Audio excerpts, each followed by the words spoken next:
버려진 유년과 시장의 비린내. 안녕하세요. 제 이름은 칸치 김민지입니다. 올해 35살이고 유치원에 다니는 어린 딸아이를 키우며 워킹맘으로 살아가고 있습니다. 제 삶은 어릴 적부터 쓰디쓴 고난의 연속이었습니다. 아빠라는 이름은 제게 한 번도 불러보지 못한 낯선 존재였습니다. 제가 100일도 채 되지 않았을 때 아빠는 엄마를 떠났고 그 후로 저는 아빠의 얼굴은 물론 생사조차 알지 못합니다. 어린 시절에 저는 가난과 외로움 속에서 자랐습니다. 친정 엄마 캉치 이화영 여사님은 그 어린 나이에 저를 홀로 키워내시겠다고 악착같이 버티셨습니다. 서울의 심장부, 활기 넘치는 각 가락동 시장 한 구석에 작은 백반집을 차리셨죠. 어린 여자가 갓난아이를 데리고 시장 바닥에서 장사한다는 것이 얼마나 힘든 일이었을까요? 새벽부터 밤늦게까지 끓어오르는 땀방울과 싸늘한 비린내 속에서 엄마는 내일을 버텨내셨을 겁니다. 하지만 철없는 저는 엄마의 고생을 알 리 없었습니다. 시장 특유의 비릿하고 쿰쿰한 냄새가 싫어 매번 엄마에게 투정을 부렸습니다. 엄마, 시장 냄새 싫어. 우리 다른 데 가서 장사하면 안 돼? 왜 꼭 이런 데서 해야 해? 엄마는 제 말에 슬픈 눈빛을 감추고 따뜻하게 말씀하셨습니다. 인지야, 이 시장이 우리 은인 같은 곳이야. 나중에 크면 다 알게 될 거야. 여기 시장 사람들이 다 엄마 도와주고 너 잘 키울 수 있게 보살펴 주시는 정 많은 곳이야. 미워하지 마. 엄마 속상해. 하지만 제 귀에는 엄마의 말이 들어오지 않았습니다. 또래 아이들이 매일 저에게 생선 비린내 난다. 생선 비린내. 라며 놀려댈 때마다 저는 가슴에 못을 박는 듯한 말을 내뱉었습니다. 엄마는 내 속도 모르면서.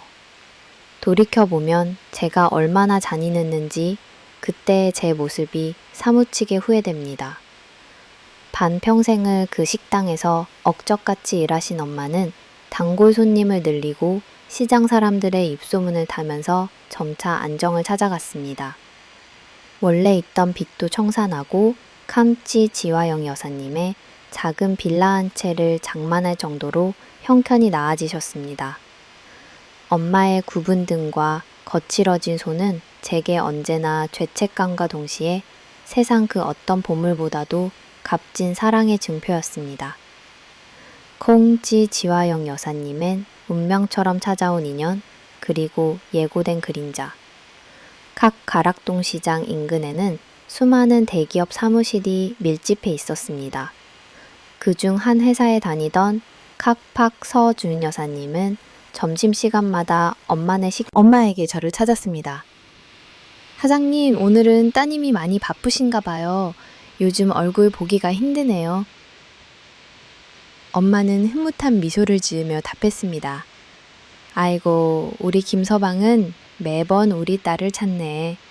우리 딸이 예쁘죠?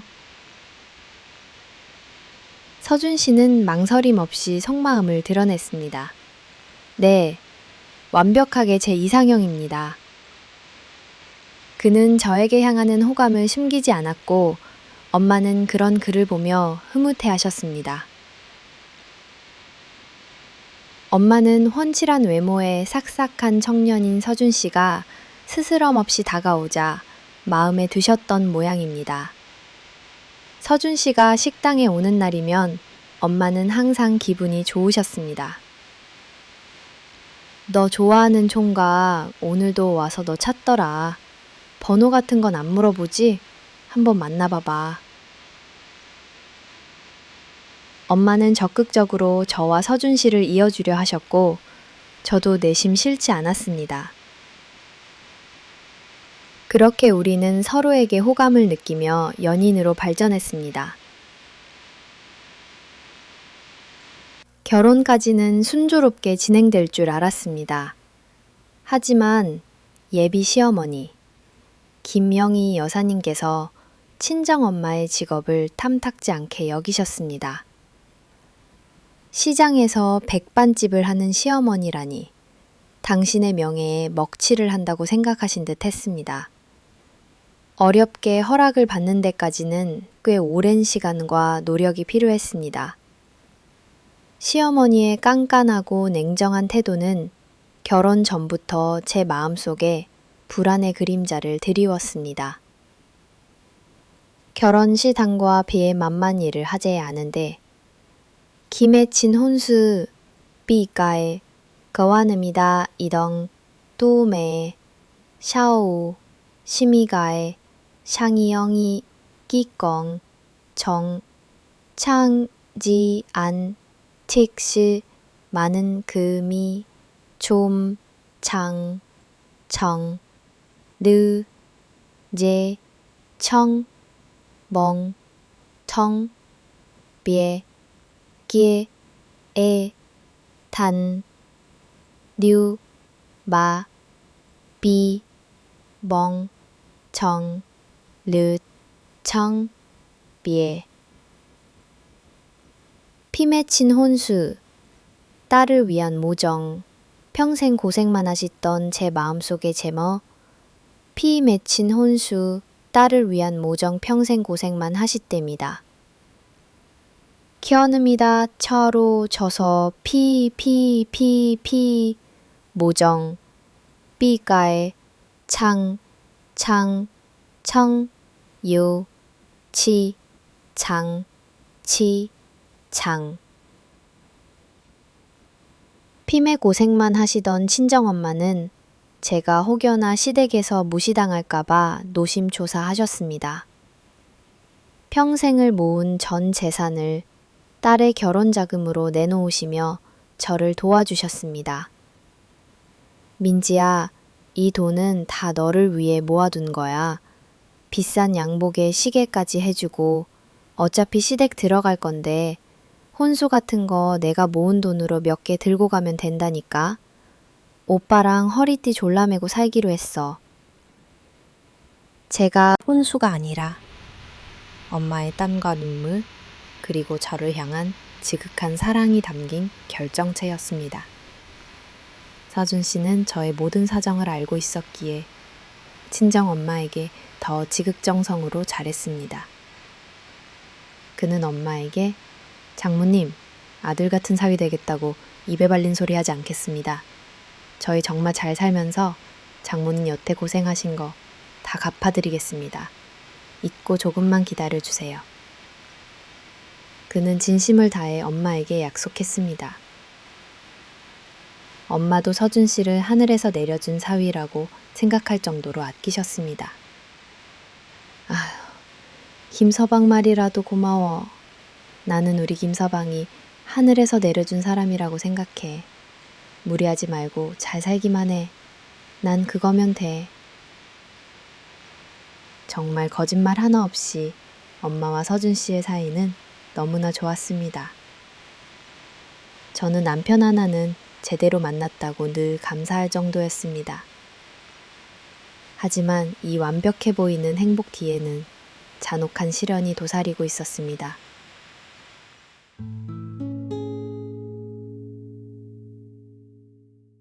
10월드의 그늘, 비수 같은 말들. 모든 것이 완벽할 수는 없었던 걸까요? 이런 자상한 남편 서준 씨의 모습에 평소에도 질투가 많던 시어머니 김영희 여사님과 시누이 박은지는 마치 복수라도 하듯이 저에게 알게 모르게 시집살이를 시켰습니다. 특히 친정엄마의 직업을 은근슬쩍 비하하며 제 자존심을 갉아먹었습니다. 어느 날 시어머니가 제게 말씀하셨습니다. 아가야, 과일 볼 줄 아니? 내 친구가 과일 좀 사야 한다는데 볼 줄을 모른다네. 저는 순간적으로 긴장했지만 애써 침착하게 대답했습니다. 어쩌죠 어머니? 저도 잘 볼 줄은 모르는데 인터넷으로 한번 찾아볼게요. 시어머니는 기다렸다는 듯 혀를 차며 비아냥거렸습니다. 아, 됐어. 시장 출신이라 과일 좀 볼 줄 알았더니만. 저는 심장이 철렁 내려앉았습니다. 시장 출신이요? 어머니, 지금 제가 잘못 들은 건 아니죠? 시어머니는 제 표정을 보며 더욱 신이 난 듯 이죽거렸습니다. 시장에서 태어났으면 시장 출신이지 뭐야. 어른이 말하는데 왜 그렇게 말꼬리를 잡고 늘어져? 저는 억울함과 분노가 치밀어 올랐습니다. 말꼬리 잡고 늘어지는 게 아니에요. 무슨 말씀을 그렇게 하세요? 그러자 시어머니의 눈빛이 싸늘하게 반했습니다. 너랑은 5분 이상 얘기를 이어나가기가 싫다. 그 엄마의 그 딸 아니랄까봐. 시어머니는 제 친정 엄마까지 들먹이며 모욕했습니다. 제 인내심은 한계에 달했습니다. 봐라 참, 에? 그러다 시어머니 한 대 치겠다? 매번 똑같은 패턴으로 저를 무시하고 비난했습니다. 처음에는 참고 살려고 했습니다. 어른이니까, 가족이니까 제가 조금만 더 인내하면 되겠지 생각했습니다. 하지만 그들의 도가 지나친 언행은 더 이상 참을 수 없는 지경에 이르렀습니다. 그때마다 시어머니는 못 배워서 버르장머리가 없는 것 같다는 식으로 저를 몰아세웠고 저도 더 이상 당하고만 있을 수 없다는 생각에 종종 집안에서 큰 소리가 오갔습니다. 박쥐처럼 이간질을 일삼는 시누이 덕에 싸움이 더 커지는 날도 많았습니다. 제 결혼 생활은 행복이 아니라 매일 전쟁 같은 시월드 속에서 피폐해져 갔습니다. 불성우 그 당 저제, 피눈물로 보낸 정성, 외면당한 진심. 하지만 친정 엄마는 매번 딸 가진 죄인이라며 시댁의 비위를 맞추려 애쓰셨습니다. 당신이 평생 모은 돈으로 제가 결혼할 때 혼수를 해드렸음에도 불구하고 시어머니와 시누이에게 혹시라도 제가 미움을 살까봐 노심초사하셨죠. 당신의 허리띠를 졸라매고 아끼셨던 돈으로 비싼 선물과 좋은 음식을 끊임없이 시댁으로 보내주셨습니다. 그 중에는 귀하디 귀한 한우 1철 등급 고기, 최고급 참기름, 제철 해산물 등이 포함되어 있었습니다. 엄마는 제게 민지야, 시댁에 잘 보여야 한다. 그분들이 너를 거두어 주셨으니 항상 감사하는 마음으로 살아야 해. 라고 말씀하셨습니다. 저는 답답함에 항상 엄마에게 잔소리를 했습니다. 엄마, 그만 보내도 돼요. 제발 엄마 드세요. 엄마 건강이 우선이잖아요. 우리 시댁은 주변에 음식 가져다 주는 사람들이 많아서 먹을 게 매일 넘쳐나요. 저는 거짓말까지 했습니다. 정말 너무 많이 들어와서 버릴 정도라니까요. 하지만 엄마는 제 말을 들으려 하지 않으셨습니다. 넘쳐나도 내가 이렇게라도 안 챙기면 너만 힘들어져. 엄마 걱정은 하지 말고 시어머니나 잘 챙겨드려. 나이도 있어서 여기저기 아픈 곳도 많으실 거야. 엄마는 제 행복을 위해서라면 당신의 모든 것을 희생할 준비가 되어 있는 분이셨습니다. 아마도 제가 친정 엄마에게 사실 제가 시집살이 당하고 있어요. 매일매일이 지옥 같아요. 라는 말을 차마 하지 못했기 때문일 겁니다. 엄마가 속상해 하실 게 뻔하니 입이 떨어지지 않았습니다. 결혼한 딸들의 심정은 저와 같을 거라고 생각합니다. 엄마를 걱정시키고 싶지 않은 마음. 그것이 제가 침묵했던 이유였습니다. 그리고 엄마도 제 상황을 모르시니 계속해서 정성을 보내셨을 겁니다. 당신의 딸이 행복하게 살기를 바라는 마음 하나로. 성호 네모라 냉장고 속 잔혹극 갈라진 가족. 그렇게 친정엄마가 피땀 흘려 보내주신 귀한 음식들은 제대로 먹지도 못하고 버려지거나 시어머니와 시누이의 입에 들어가 저를 조롱하는 도구가 되곤 했습니다. 잘 먹어도 아까울 판인데 그들은 매번 불평, 불만을 쏟아내며 저를 평가했습니다. 한 번은 정말 충격적인 일이 있었습니다. 명절 때 친정엄마가 친한 시장 상인에게 부탁해 구한 100만 원 가까이 하는 최고급 한우를 보내주셨습니다. 마블링이 환상적이고 육즙이 풍부한 보기만 해도 군침이 도는 한우였습니다. 제가 퇴근하고 집에 왔을 때 이미 저와 남편 각서준 씨가 일하고 있는 동안 시어머니와 시누이 박은지가 둘이서 그 귀한 한우를 다 먹어 치운 뒤였습니다. 먹고 난 뒤의 흔적들은 치우지도 않고 그대로 방치되어 있었습니다. 저는 기가 막혀 아무 말도 할 수 없었습니다. 시어머니는 저를 보더니 태연하게 말했습니다. 야, 니네 엄마가 보내준 거 왜 이렇게 누린내가 나니? 냄새가 냉장고 밖까지 나서 역겹더라. 그래서 빨리 먹어 치웠어. 시누이 은지는 옆에서 거들었습니다. 아, 그러니까 좀 좋은 거 보내주시지. 시장에서 평생 일하셨다는 분이 고기는 잘 모르시나 봐. 제 속은 천갈래 만갈래 찢어지는 듯 했습니다. 그렇게 싫었으면 안 드시면 되잖아요. 저희 같이 먹으라고 주신 걸 두 분이 다 드시고 나서 역겹다고 왜 얘기하시는 거예요? 제 말에 시어머니는 눈을 치켜뜨며 소리쳤습니다. 너는 그 말하는 싸가지 고쳐야 돼. 아, 내가 그러니까 널 예뻐할 수가 없는 거야. 지들 생각해서 냄새 나는 거 처리해줬더니 뭐. 저는 더 이상 참을 수 없었습니다. 안 드시면 되잖아요? 제가 틀린 말 했나요? 저희 엄마가 힘들게 버신 걸로 딸 자식 시집살이 잘 보이라고 좋은 걸로 보내주신 거 뻔히 아시면서 딸도 있으신 분이 대체 왜 그렇게까지 제 가슴에 비수를 꽂으세요? 제가 대체 잘못한 게 뭔지 좀 알려주세요. 시어머니는 제 말을 비웃듯이 대받아쳤습니다. 엄마가 말했잖아요. 방금 그 말하는 싸가지가 싫다고요. 옆에서 듣고 있던 시누이 은지는 또다시 참견했습니다. 아가씨는 빠지세요. 아가씨한테 물어본 거 아니잖아요. 그러자 시어머니가 제 편을 드는 은지를 나무라며 제게 소리쳤습니다. 야, 내 딸이 뭐 틀린 말 했어? 어디서 빠지라 말아야. 그때 퇴근하고 돌아온 서준 씨가 상황을 파악하고 물었습니다. 무슨 일인데 또 큰 소리가 나?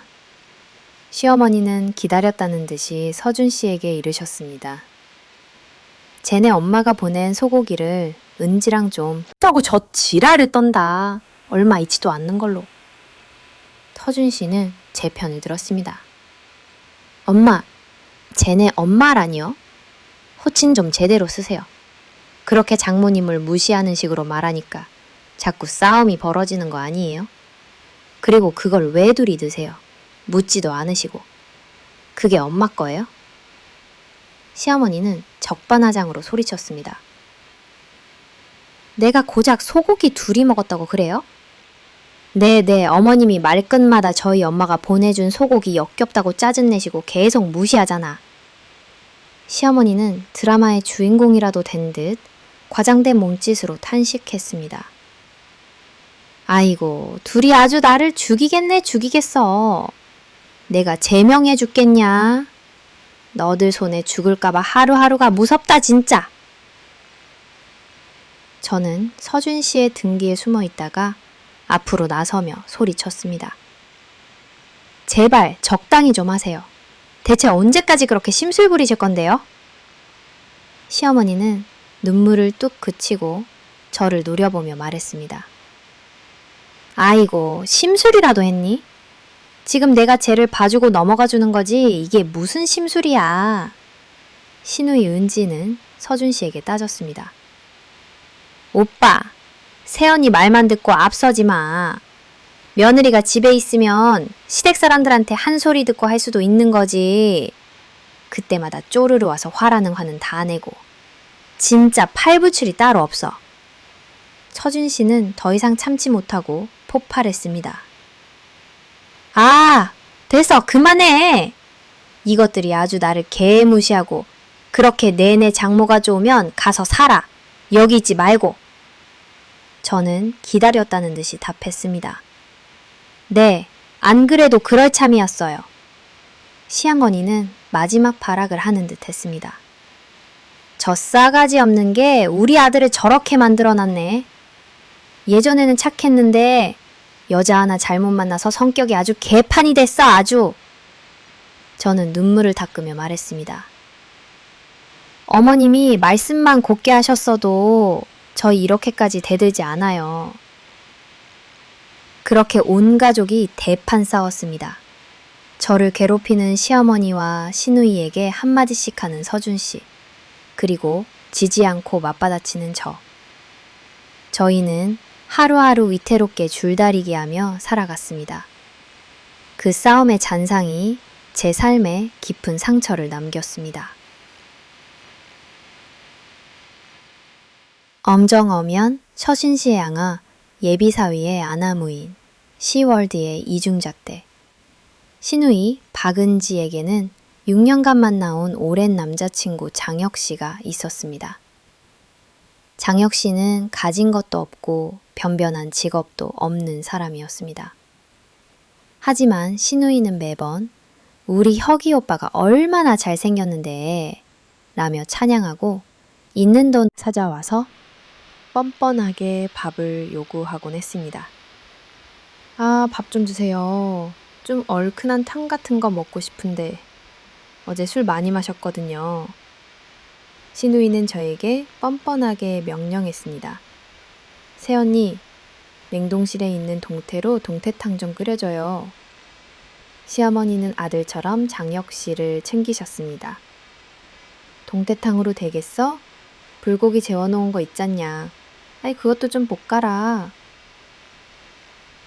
장혁 씨는 시어머니의 호의에도 불평했습니다. 아유, 고기는 별론데 햄 없어요? 시어머니는 즉시 답했습니다. 아, 햄 있어. 바로 구워줄 거야. 아, 기다리고 있어, 장서방. 야, 장서방 배고프단다. 시어머니와 시누이는 저를 부려먹으면서도 장혁 씨에게는 쩔쩔맸습니다. 누가 봐도 여자친구 집안을 무시하고 있는 상황이었지만 시어머니와 시누이는 그래도 인물이 좋다며 그가 해달라는 것은 무엇이든 다 해주었습니다. 결혼도 안 했는데 우리 장서방이라면서 어디든 데리고 다니며 옷 사주고 밥 사주고 온갖 비위를 맞춰주었습니다. 시누이와 장혁 씨가 만난 지 오래되었으니 자연스레 결혼 얘기가 나왔고 결혼을 준비하는 와중에 예비 시댁 부모는 손 하나 까딱 안 하고 시누이 결혼 준비는 온전히 저희 시댁 몫이 되었습니다. 시누이는 신이 나서 결혼 준비에 바빴죠. 어느 날 시누이가 저와 서준 씨가 오랜만에 같이 밥을 먹는 자리에서 결혼 얘기를 꺼냈습니다. 예비 시댁에서 집 못 해준대. 짜증나 죽겠어 진짜.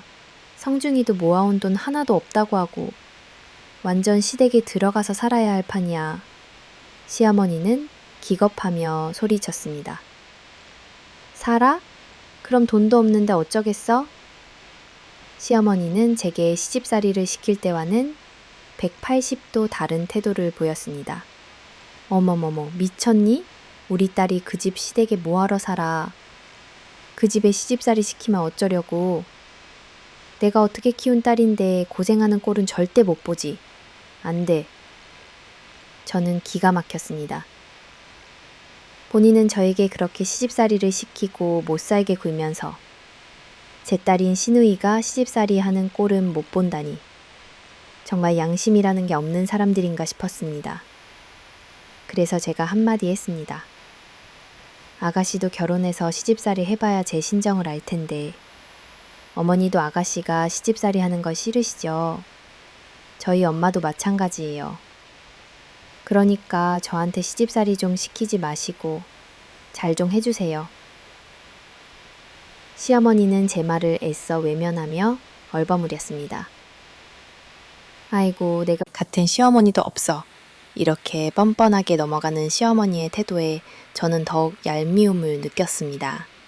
진짜 양심이 없구나 라고 생각했습니다. 저도 나중에 시어머니처럼 될까봐 하루하루가 두려운 수준이었습니다.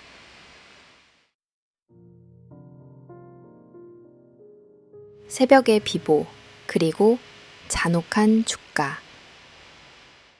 그러고 한참이 지난 어느 날 새벽, 한 통의 전화가 걸려왔습니다. 심장이 쿵 내려앉는 소리였습니다. 강곡병원입니다. 김민지 씨 보호자 되시죠?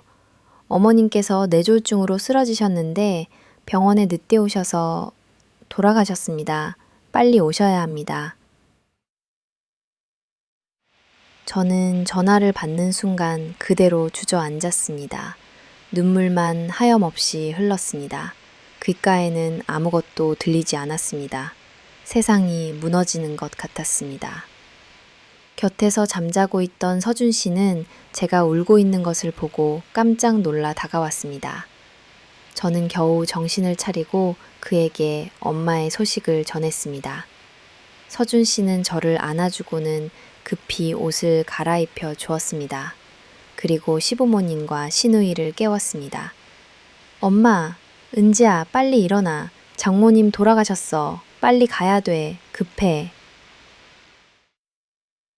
갑작스러운 엄마의 죽음이라는 비보를 전했음에도 불구하고 시어머니는 여전히 잠투정을 부리셨습니다. 뭐? 급한 것도 아닌데 이 새벽에 깨워? 낮에 가도 돼. 나 또 무슨 일 일어난 줄 알았잖아. 시누이 은지도 불평했습니다. 아니 뭐야 오빠, 뭔 소리를 하는 거야 이게. 그럼 작은 일이야? 빨리 가자고. 너희 둘이 가서 하고 우리를 깨웠어? 됐다는 말이야. 저는 더 이상 참을 수 없었습니다. 엄마, 지금 장난해? 말씨름할 시간 없어. 제 울음 섞인 절규에도 시어머니와 시누이는 짜증을 내기 바빴습니다. 아, 제발 좀 정신 좀 차려.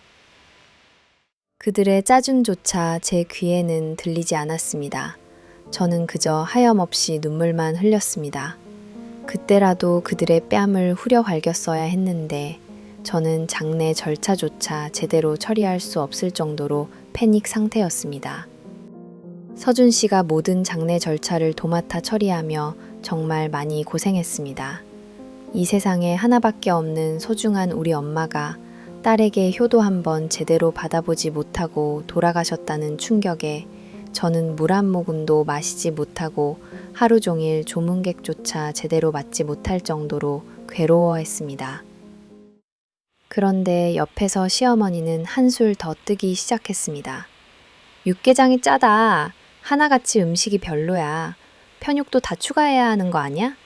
아유, 그나마 먹을 게 편육 하나였는데 사람들이 다 먹고 없네. 아, 떡도 맛있었습니다. 엄마, 떡 같은 거 먹지 마. 그거 비싼 것도 아니야. 고기 먹어, 고기. 시어머니는 불평했습니다. 고기 많이 먹어서 느끼한데 컵라면이라도 뜯을까? 시누이는 신이 나서 말했습니다. 아이, 그래. 좀 가져와봐. 같이 먹게. 그들은 제 엄마의 장례식장에서 먹고 떠들기 바빴습니다. 저는 그 어떤 것도 삼키지 못해 입이 쩍쩍 갈라져 있었는데 말이죠.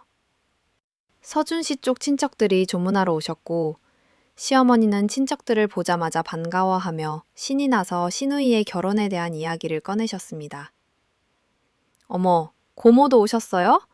아, 너무 오랜만이야, 정말. 요번에 우리 은지 결혼해요. 우리 장서방, 인물이 엄청 훤칠해. 아, 이런 얘기는 여기서 할 말 아닌가? 아, 뭐 어때? 그렇죠. 시누이도 덩달아 좋아하며 맞장구를 쳤습니다. 안 좋은 얘기만 하면 더 괴로워. 맞아. 곡소리만 하면 듣는 사람도 피곤하더라고. 이상한 조이하다가 진짜 기빨려서 하루 종일 알았다니까? 시어머니는 그때도 멈추지 않았습니다. 장례식은 정말 신나야 해. 그래야 죽은 사람이 저승 좋은 데 간다니까? 그러면서 자신의 휴대폰으로 트로트까지 틀었습니다. 오죽했으면 친척들이 뭐 하시냐며 말리셨을 정도였습니다. 그런데도 트로트는 시어머니가 마치 시위라도 하듯이 절대 끄지 않았습니다. 저는 더 이상 참을 수 없었고 제 눈에는 정말 뵈는 게 없었습니다. 저는 망설임 없이 시어머니의 휴대폰을 빼앗았습니다. 지금 뭐 하시는 거예요, 어머니? 정말 정신 나가셨어요? 시어머니는 제게 소리쳤습니다. 어머머머, 얘 말하는 것 좀 봐. 내가 말하는 거 못 들었어? 장례식은 신나야. 내내 엄마가 좋은 곳 간다니까? 아, 좋은 마음도 몰라주고. 저는 울분을 토했습니다. 엄마 죽어서 슬픈 건 알겠는데 친척들 다 계신 곳에서는 말 조심해. 시어머니는 제 말을 비웃듯이 받았습니다. 조심해야 할 건 어머님이죠. 지금 저희 엄마 돌아가신 게 어머님한테 잔치에 노래까지 틀어가며 춤추실 일이냐고요. 시어머니는 제게 화를 내며 말했습니다. 얘가 진짜 눈에 뵈는 게 없구나. 얘 사람마다 추모하는 방식이 다른 거야. 어디서 가르치고 있어? 저는 더 이상 물러설 곳이 없었습니다. 그러세요? 그럼 제가 어머님 장례식장에서 똑같이 트로트 틀고 춤춰 드릴게요. 시어머니는 제 말에 당황한 듯 했지만 이내 큰 소리를 치며 허세를 부렸습니다. 아이고, 뱉는다고 다 말인 줄 아냐? 아, 이게 진짜 위아래도 없이 설치네. 그러더니 시작했습니다. 친척들은 시어머니의 자랑하는 이야기를 받아주지도 않았고 그저 제 눈치만 보기 바쁘셨습니다. 결국 시어머니와 시누이 둘이서만 큰 소리로 결혼 얘기를 다시 시작했습니다. 제 엄마의 장례식장은 그들에게는 축제장이자 자신들의 행복을 과시하는 무대에 불과했습니다. 제 마음은 갈기갈기 찢어지는 듯 했습니다. 제윈다, 하이타, 자, 지, 자, 자졸, 장, 장용, 장례식장의 광기, 파국으로 치닫는 관계. 빨리 스튜디오 알아봐야 되는데 갑자기 일 터지고 이게 뭐야? 진짜 예약 다 놓치게 생겼어. 제대로 보지도 못해서 함부로 예약금 넣을 수도 없고 성중이는 연락도 안 되네? 짜증나 진짜. 시누이 박은지는 제 엄마의 영정 앞에서 상중에도 아랑곳하지 않고 자신의 결혼 준비에 대한 불평을 쏟아냈습니다. 시어머니는 그런 딸을 거들며 오히려 저를 비난했습니다. 아유, 걱정 마. 아직 비수기라 예약 단차에 있을 거야. 너무 신경 쓰지 마. 시누이는 어머니의 위로에도 아랑곳하지 않았습니다. 어떻게 신경을 안 써? 안 그래도 시댁에 들어가 살아야 하는 것도 쪽팔리고 짜증나 죽겠는데 친구들한테는 뭐라고 말해 진짜.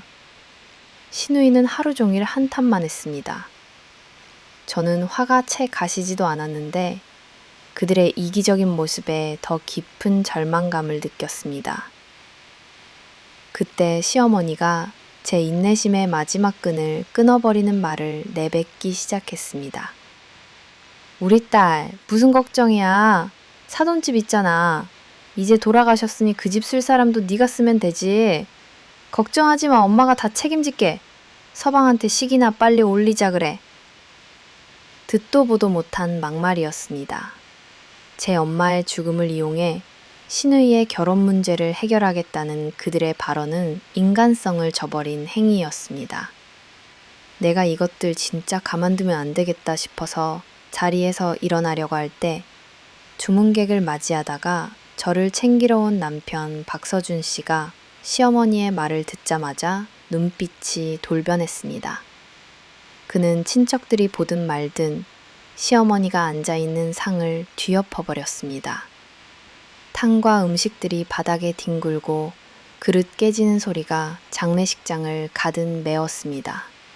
엄마가 사람입니까? 사람이에요. 여기가 어디라고 그런 말을 해요? 서준 씨의 격분한 목소리가 장례식장을 뒤흔들었고 장례식장은 순식간에 아수라장이 되었습니다. 그런 모습을 보며 친척들도 하나같이 그건 아니다 라며 시어머니와 시누이를 나무랐습니다. 시누이는 서준 씨에게 대들었습니다. 오빠, 지금 말 다 했어? 요즘 엄마한테 왜 그래? 이게 착한 줄만 알았더니 여자에 미쳐서 자기. 혜른을 지르고 있네? 사람이냐 사람 아니면 널 낳은 건 뭐 짐승이야? 서준 씨는 시누이의 말에 더 이상 참지 못했습니다. 어머니가 지금 하는 행동이 짐승이랑 뭐가 다른데요? 우리 엄마 집을 뭐 시누이한테 주신다고요? 그 집이 어머님 거예요? 우리 엄마가 피땀 눈물 쏟아가고 살이고 뼈고 다 깎아서 일거는 집이에요. 어디서 그 입을 함부로 노니세요? 그래요. 저 눈에 뵈는 거 없어요. 어머님은 어머님 같은 시어머니가 상 치르는 곳에서까지 부모 무시하고 욕하면 우산 남길 수 있으세요? 저는 남편의 옆에서 신우이에게 맞섰습니다. 새언니, 막말로 이 집에 들어올 때 뭐 한 게 있는데요? 맨날 시집살이 하는데 한 것도 없으니까 그런 며느리 대접도 제대로 못 받는다는 생각은 못 해요?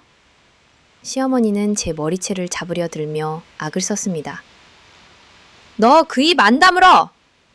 집안에 이래서 여자가 잘 들어와야 하는데 거지 같은 애가 들어와서 우리 아들을 다 구워 삶아놓네? 이래서 근본도 없는 걸 애초에 받아주면 안 됐어. 내가 그때 왜 안 말렸을까? 제 엄마도 잡아먹지. 너네가 사람이냐 사람이야. 저는 더 이상 물러서지 않았습니다. 엄마를 뭘 잡아먹어? 그래, 이게 내 벌이라면 너희들한테 당하고 참고 산 게 바보 천치 같아서 조상이 내려준 벌이라면 벌이겠지.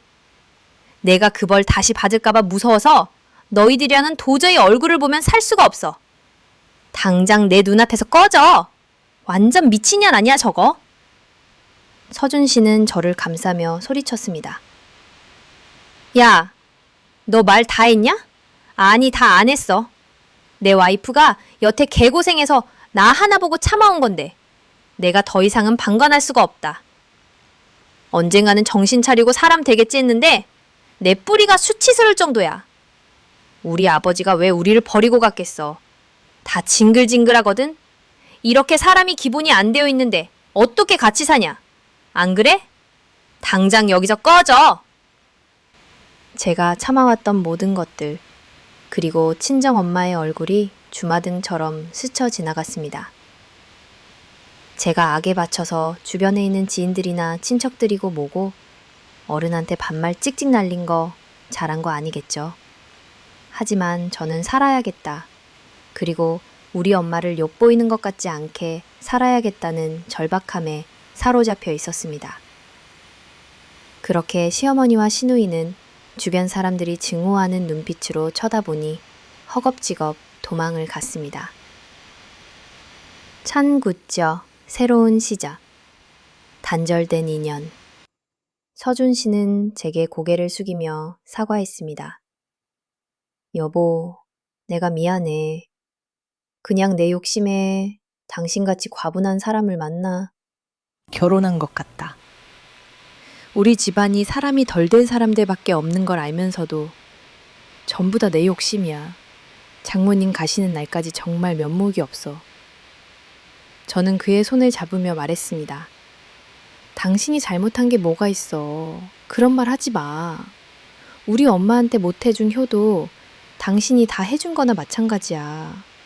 우리 엄마는 살아있을 때 당신 이름만 들어도 너무 행복해했어. 좋은 사람이니까.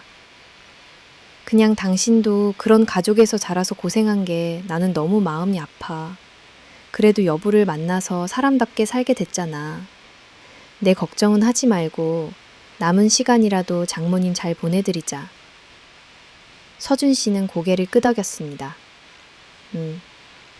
우리 엄마가 차라리 다 알아서 지금 도와주시고 있는 거 아닐까 싶어. 나도 그렇게 생각해. 장모님이 우리 남은 인생 행복하게 살라고 도와주시는 것 같다. 장례식은 그렇게 개판 5분 전으로 끝났습니다. 하지만 제 속은 너무나 후련했습니다.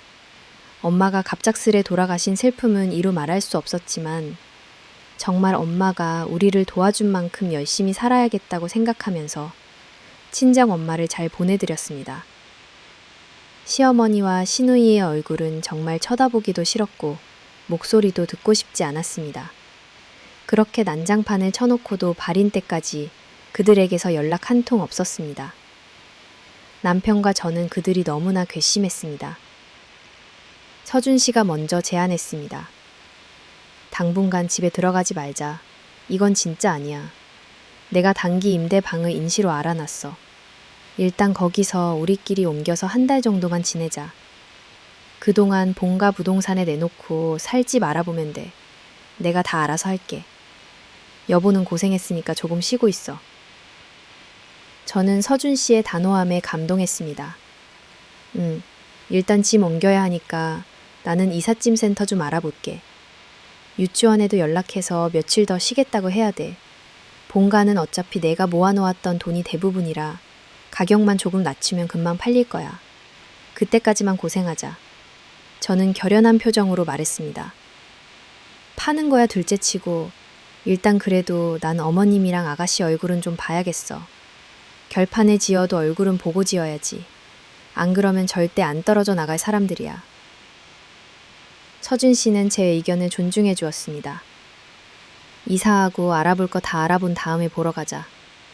그래, 내가 연락 바로 할게. 저는 더 이상 보고만 있을 수 없었기에 남편과 함께 가서 결판을 짓기로 했습니다. SNS 속 허영, 그리고 터져버린 분노. 그 후에도 시어머니와 시누이에게서는 한 달 동안 연락 한 통 없었습니다. 저는 그들이 반성이라도 하고 있을까 생각했습니다. 하지만 친구에게 연락이 와서 들어보니 그들은 반성은커녕 드레스 투어를 다니면서 결혼 준비하는 것을 SNS에 올리느라 바쁜 것이었습니다. 야, 내가 진짜 기가 차서 너한테 말할까 말까 했는데 이건 아닌 것 같아서 연락했어. 너네 시누이 SNS 나한테 보이길래 봤거든? 장례식장에서 깽판이랑 깽판 다 쳐놓고 너 힘든 거 뻔히 알면서 지들 드레스 처입은 사진 올리고 난리도 아니더라. 심지어 지들끼리 호텔 가서 파티도 열고 예물 골라달라며 하루 종일 SNS에 올리더라. 진짜 정신 나간 것들 어쩜 좋니? 친구의 말에 저는 할 말을 잃었습니다. 우리한테는 한 달 동안 연락도 없더니 아주 살판났네 진짜. 그땐 네 남편 말대로 사람도 아니더라. 인두겁을 쓰고 어쩜 그렇게 행동할 수가 있니? 장례식 끝난 이후에는 너 저 하에 거지들이랑 2번 다시 엮지 말자 엄마 하면서 셀카도 쳐 올리더라. 친구의 진심 어린 걱정에 눈물이 핑 돌았습니다. 알려줘서 고마워. SNS 안에서 너 아니었으면 또 바보같이 당할 뻔했다 진짜. 친구 전화를 받자마자 욕이 나오는 걸 간신히 참았습니다. 친구 말대로 인두겁을 썼으면 최소한의 예의라도 갖춰야 하는 거 아닌가요? 이건 예의를 떠나 기본적인 개념조차도 없는 수준이었습니다.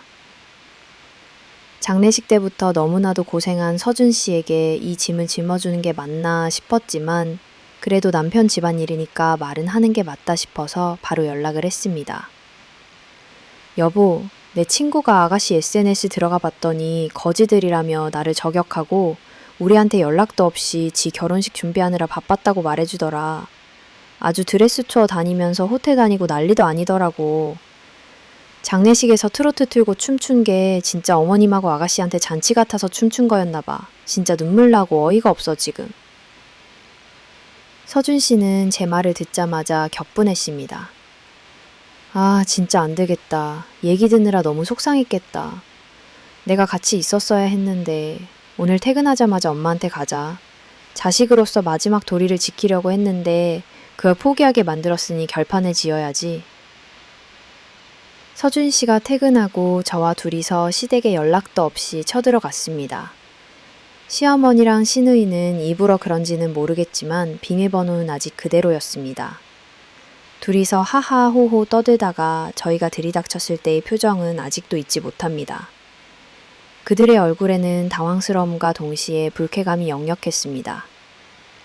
뭐야, 한 달 동안 연락도 없고 짐 다 빼가더니 파마니마가 이제 좀 반성 좀 했니? 사과하려고 왔어?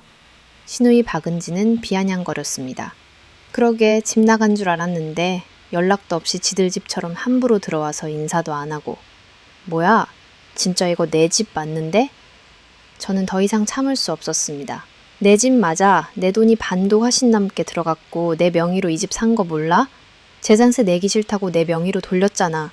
시어머니는 황당한 표정으로 말했습니다. 아, 지금 그 얘기가 여기서 왜 나와? 저는 싸늘하게 답했습니다. 왜 나오긴, 집 나가라고 하는 얘기지. 이 집 내놨고 사람들이 이제 집 보러 오기로 했어. 그동안 둘이 살지 말아보든지 알아서 해. 시누이는 서준 씨에게 매달렸습니다. 오빠, 쳤지. 우리가 나가긴 어딜 나가. 엄마랑 나는 직업도 없는데. 저는 시누이를 노려보며 말했습니다. 그렇게 무시하던 시장 가서 일하세요, 아가씨. 시장은 개나 소나 받아주는 곳인 것처럼 늘 말씀하셨잖아요. 시누이는 얼굴이 불그락 푸르락하며 소리쳤습니다. 새언니, 진짜 시장 얘기한 거 너무 우려먹으신다. 그게 그렇게까지 우려먹을 말이에요? 시어머니도 소리쳤습니다. 아, 진짜 이것들이 왜 이래. 정말. 이 집이 돈으로 산 거 아니야. 내 돈도 있어. 저는 비웃었습니다. 고작 8천? 그거 8천이요? 아, 그거 가지고 가든지 말든지 아무도 안 말려요. 하루빨리 이 집에서 나가. 제발 2번 다시는 연락도 하지 마.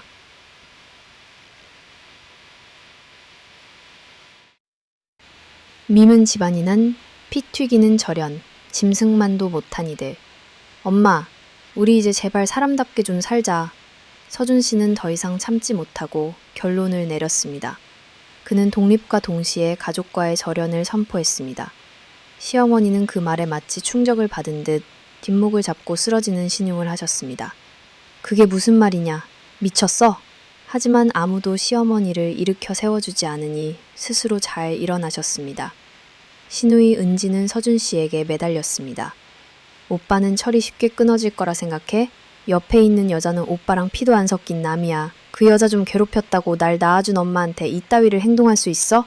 저는 비웃으며 맞받아쳤습니다. 아가씨도 피 안 섞인 남자랑 결혼하려고 그렇게 발버둥 친 거잖아요? 날 낳아준 엄마 장례 치르고 나서도 괴로워서 잠도 못 자고 밥도 못 먹는데 신나게 드레스 보러 다니고 호텔 다니고 제육볶음 짤카까지 올리면서 그 어려운 천륜 끊으려고 얼굴도 보기 힘든데 온 거예요? 똑바로 말하세요. 시어머니는 제가 감히 자신에게 대든다고 생각했는지 더욱더 분노했습니다. 무릎 꿇고 척발 기어도 모자랄 마당에 새언니. SNS 안 한다면서 음침하게 제거 다 혼자 오신 거예요? 저는 신우이의 말을 비웃었습니다. 훔쳐본 게 아니라 네가 주변에 적이 많아서 그 적들이 알아서 말해주더라. 제발 좀 사람 좀 되면 안 되겠냐? 나는 이 집에서 태어난 게 천추의 한이야. 천륜, 그까짓 거 끊어버리면 그만이라고. 어디다가 천륜을 들이대. 내 인생 망치는 천륜은 없는 게 더 나아. 난 진짜 할 만큼 했어. 더 이상 연락도 하지 말고 생활비 지원도 다 끊을 거야. 살고 있는 이 집 팔리면 내가 알아서 8천 보낼 테니까 돈 달라는 연락도 하지 말고 기다려. 알겠어? 시어머니는 서준 씨의 단호한 말에 정신이 나간 듯했습니다. 진짜 정신이 제대로 나갔어. 동생도 못 알아보고 죽일련. 우리 아들 어떻게 꼬셨길래 제 어미를 버린다는 말을 하게. 미련이 그러고도 사람이냐 사람이야. 시어머니는 제 머리채를 잡으려 달려들었습니다. 서준 씨는 시어머니를 말렸고 그 과정에서 시어머니가 바닥으로 밀쳐졌습니다. 시어머니는 비명을 지르며 바닥에 드러 누웠습니다. 아이고 나 죽네 나 죽어. 자식이 엄마를 패다니 돈도 다 뺏어가고 여자에 미쳐서 지 엄마를 버린다 버려. 저는 시어머니를 내려다보며 차갑게 말했습니다. 버린 건 어머님이 아니었어요? 며느리가 싫어서 며느리도 버리고 아들도 버리고 걔 무시하신 거 아니었어요? 자식과 며느리는 짓밟아 놓고 고작 말리면서 밀쳐진 게 그렇게 억울해요? 내가 진짜 때릴 수라도 있었으면 이렇게까지 덜 억울할까 싶어. 그렇게 말하면서 뒤도 안 돌아보고 남편과 저는 그 집을 나왔습니다. 마치 친정엄마가 돕는 것처럼 집을 나오자마자 부동산에서 연락이 와서 집 보러 오겠다는 사람들이 많다며 금방 팔릴 것 같다고 말씀해 주셨습니다. 시어머니는 정말 저희가 집을 내놓고 사람들이 집 보러 오니까 시누이랑 결국 저희가 임시로 살고 있는 집에 찾아와서 무릎 꿇고 사과를 하고 싶다며 애원했습니다. 내가 나이값을 못해서 우리 은지까지 끌어들인 거야. 아가, 내가 정말 면목이 없어. 내가 어떻게 하면 용서를 받을 수 있겠니? 무릎이라도 꿇을게. 저는 그들을 싸늘하게 내려다봤습니다. 네, 무릎 꿇으세요 어머니. 새언니, 제가 진짜 고를게요. 저희 진짜 아무것도 없어요. 아시잖아요. 저 이제 곧 결혼도 하고 철들 일만 남았어요. 한 번만 용서해줘요. 제발요. 시누이는 무릎도 꿇지 않고 애원했습니다. 아, 얘는 잘못한 게 없다니까. 저는 그들의 태도를 비웃었습니다. 무릎 꿇지도 않고 시간. 버는 거 보니 아직 간절함이 없으신가 봐요. 물론 무릎 꿇어서도 안 받아줬을 거지만요. 사과를 할 거면 진심으로 하세요. 뭘 잘못했는지도 모르면서 감정 호소만 하면 저희가 받아줘야 해요? 저는 단호하게 말했습니다. 저 어머님이랑 아가씨 나중에 죽으면 장례식장 가서 우리 엄마 때처럼 똑같이 행동할 거예요. 그때까지 알아서 잘 지내세요. 연락하지 마시고. 더 할 말 없으면 빨리 나가. 조금 있으면 애 오니까. 시어머니는 제 말을 듣고 흥분했습니다. 아이고, 여기서 내가 더 어떻게 사과하라고 해서 했잖아. 도대체 뭘 더 말하는 거야? 그것은 정말 진심 어린 사과가 아니었습니다. 누가 봐도 집 팔리면 남는 게 없어서 무서우니 울며 겨자 먹기로 한 사과인 걸 알 수 있었습니다. 서준 씨와 저는 눈 하나 깜짝 안 하고 시어머니와 시누이를 쳐다보며 이야기를 하니 그들은 안 나간다고 드러누워서 버티고 아주 막무가내로 굴었습니다. 경찰 신고하기 전에 나가. 마지막 경고야.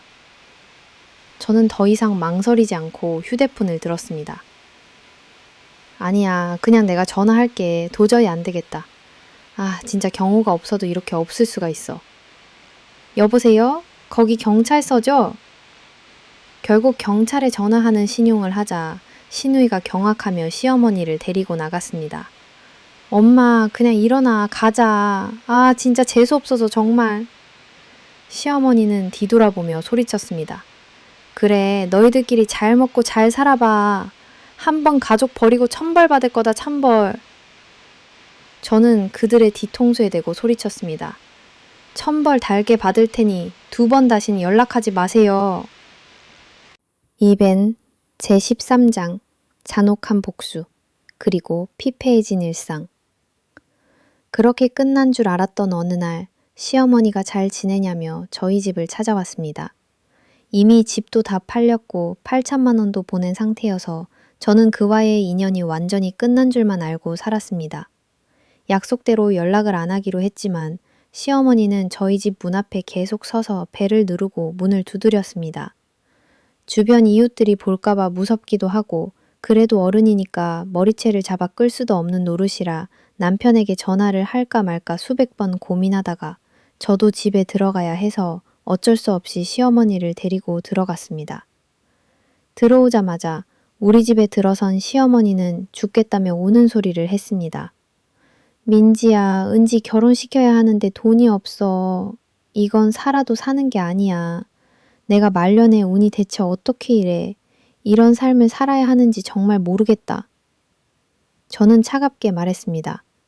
8천만, 200원으로 해주시면 되잖아요? 연락하지 말라고 했는데 왜 찾아와서 돈 얘기하시는 거예요? 시어머니는 제 말을 비웃듯이 대받아쳤습니다. 그놈의 8천. 8천? 예? 우리는 길바닥에서 자니? 집 없는데도 빠듯해서 지금 월세방 살아. 당장 장서방이 예물로 3천만 원짜리 시계를 해달라고 해서 골치 아파 죽겠는데 속 뒤집어 놓는 것도 아니고. 저는 더 이상 감정을 숨기지 않았습니다. 네, 알아서 하세요. 말년 운이 안 좋은 걸 누구 탓하실 건데요? 그러니 평소에 덕을 좀 쌓으시지 그랬어요. 덕도 안 쌓고 남 무시하면서 사시더니 왜 여기서 한탄하는지 모르겠네. 얼른 나가세요. 시어머니는 제 말을 무시하며 막무가내로 버텼습니다. 아, 그러지 말고 너네 돈 좀 있잖냐. 마지막이라 생각하고 돈 좀 빌려줘. 그것만 주면 진짜 안 나타날게 앞으로. 저는 단호하게 말했습니다. 나가시라고요? 또 경찰 부를까요? 경찰들은 먹고 할 짓 없어? 그만 좀 협박해. 다 늙은 노인네 내쫓아서 남는 게 뭐야 대체. 저는 비웃듯이 답했습니다. 정신 건강에 좋겠죠. 노인 우대받고 싶으시면 그만한 태도를 보이세요. 이제 곧 애 하원시켜야 하는데 뭐 하시는 거요 자꾸. 시어머니는 제 말을 비웃었습니다. 네 맘대로 해라. 나는 너들 말대로 인두겁을 쓴 짐승이라 배는 게 없어. 안 나갈 거야. 저는 더 이상 참을 수 없었습니다. 저 애 하원 시간 다 됐거든요. 제가 왔을 때까지도 계시면 정말 경찰 부릅니다. 아시겠어요? 시어머니는 갈 생각도 없어 보였고 우리 아이 하원할 시간이 되어 어쩔 수 없이 반협박을 하고 나왔습니다. 나가는데도 너무 찜찜해서 남편에게 전화를 해야 하나 말아야 하나 수백 번을 고민했습니다. 그래도 경찰은 무서워하는 분이니까 갔겠지 싶어서 애를 데리고 집에 왔는데 다행히 시어머니는 없었습니다. 하지만 뭔가 분위기가 싸했습니다.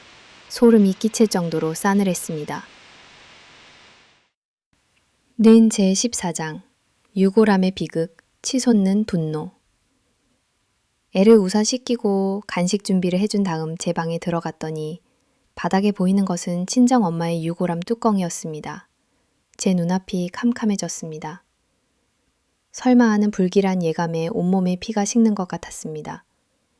네, 시어머니가 제가 애 하원시키는 그 사이에 우리 집에서 엄마의 조의금을 훔쳐간 것이었습니다. 훔칠 만한 게 없나 여기저기 뒤지며 물건들을 다 헤집어 놓았고 유골함 뚜껑마저 나뒹굴고 있었던 겁니다. 손이 덜덜 떨리면서 눈이 뒤집힌 저는 바로 경찰에 신고하고 남편에게도 전화를 했습니다. 우리 집 앞에서 있어서 어쩔 수 없이 들여보냈는데 안 나간다고 하도 버텨서 애 하원시킴 동안 나가라고 했더니 우리 엄마 조의금을 훔쳐갔어. 아, 진짜 나 오늘 큰일 저지를지도 몰라. 서준 씨는 제 말에 격분했습니다. 뭐? 진짜 미친 거야? 아, 내가 지금 당장 갈게. 기다려. 경찰에 신고를 하고 시어머니는 멍청한 건지 뭔지 다행히도 자기 집으로 곧장 갔더라고요. 경찰이 바로 잡아와서 제 앞으로 데려왔습니다. 진짜 피가 식는 기분이 들면서 경찰들이 저한테 시어머니 맞냐며 묻는데 그 자리에서 바로 저 세상으로 시어머니를 보내고 싶었습니다. 와중에 시어머니는 오히려 저에게 적반하장으로 소리쳤습니다. 야, 암만 그래도 그렇지 어떻게 세상에 시어머니를 경찰에 신고한 정신나간 며느리가 어디냐. 너 때문에 동네 창피해 얼굴 들 수가 없어. 빨리 나 집에 보내야 그래. 저는 울분을 터뜨리며 소리쳤습니다. 경찰관이 입 다물어 그냥. 제발 입 좀 다물어요. 시어머니는 제 말에 더욱 격앙되어 소리쳤습니다. 야, 너 지금 나한테 말했어? 이거 완전 또라이네? 세상 사람들한테 물어봐. 네가 또라이인지 내가 또라이인지. 인생을 어떻게 살아야 남의 조의금까지 훔쳐가면서 사니? 대체 어떻게 살아야 너처럼 살까?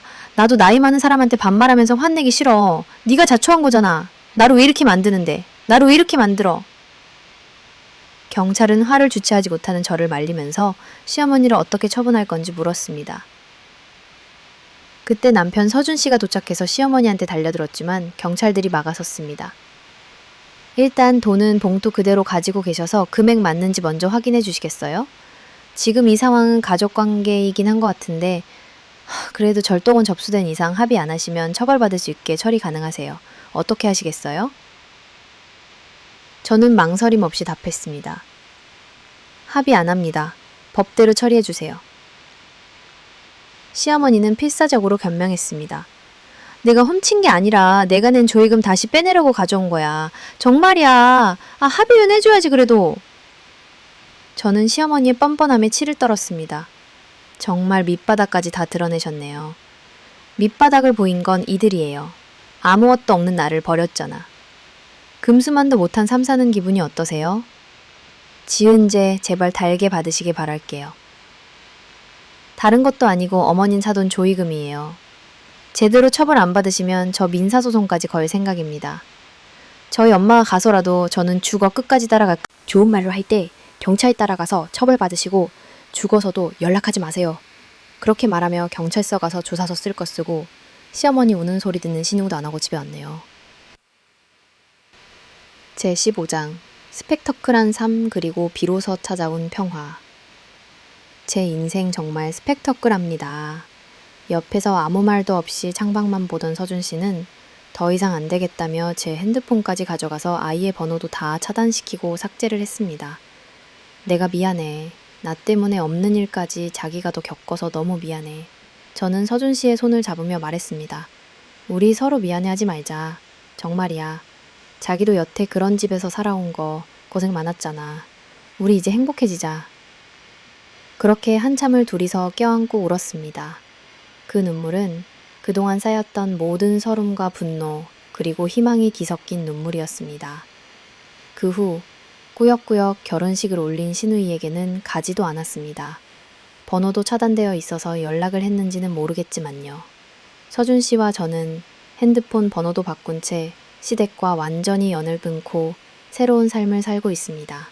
마치 지옥에서 벗어난 듯한 해방감이었습니다. 서준 씨가 자주 연락하는 사촌 형을 통해 들은 바로는 시누이는 결혼 후 남편 장혁 씨가 오랫동안 외도했다는 사실을 알게 되었다고 합니다. 갈 곳이 없어서 참고 살려고 했는데 내연녀가 집까지 찾아와서 이혼하라며 적반하장으로 난리를 쳤다고 하더라고요. 장혁 씨도 내연녀랑 붙어 먹으면서 거의 신우이를 쫓아내듯이 이혼을 강요했답니다.